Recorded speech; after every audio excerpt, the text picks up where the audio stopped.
சென்னை ஆவடி அருகே பாபநாசம் பட பாணியில் ஒருவரை கொலை செய்து வீட்டிற்குள்ளேயே குழி தோண்டி புதைத்த வழக்கில் ஆட்டோ டிரைவருக்கு ஆயுள் தண்டனை விதித்து நீதிமன்றம் தீர்ப்பு வழங்கியுள்ளது.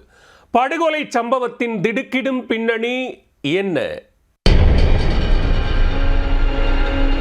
சென்னை ஆவடியை அடுத்த கௌரிப்பேட்டை பகுதியைச் சேர்ந்தவர் 34 வயதான அமுதா.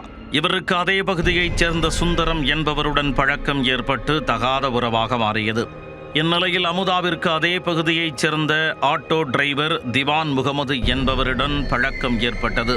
இதனால் சுந்தரத்துடன் பழகுவதை அமுதா நிறுத்தியுள்ளார்.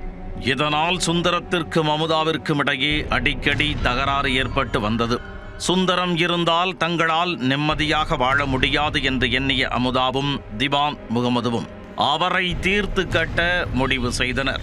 அதன்படி கடந்த 2017ஆம் ஆண்டு அமுதா தனது தோழி ராஜேஸ்வரி என்பவரின் வீட்டிற்கு சென்று அங்கு வருமாறு சுந்தரத்திற்கு அழைப்பு விடுத்துள்ளார்.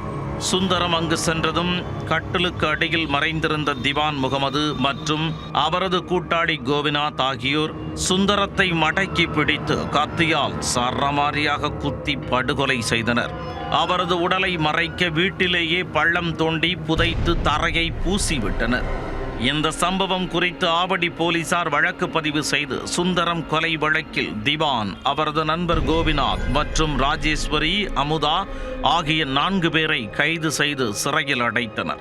இந்த வழக்கு பூந்தமல்லியில் உள்ள கூடுதல் மாவட்ட அமர்வு நீதிமன்றம் 2இல் நடந்து வந்தது.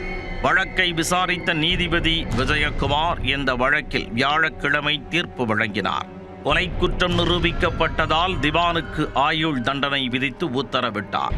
இந்த வழக்கில் கோபிநாத், ராஜேஸ்வரி, அமுதா ஆகிய 3 பேரையும் விடுதலை செய்து நீதிபதி தீர்ப்பு வழங்கினார். மேலும் பாதிக்கப்பட்ட குடும்பத்திற்கு அரசு இழப்பீடு வழங்க வேண்டும் எனவும் தெரிவித்துள்ளார்.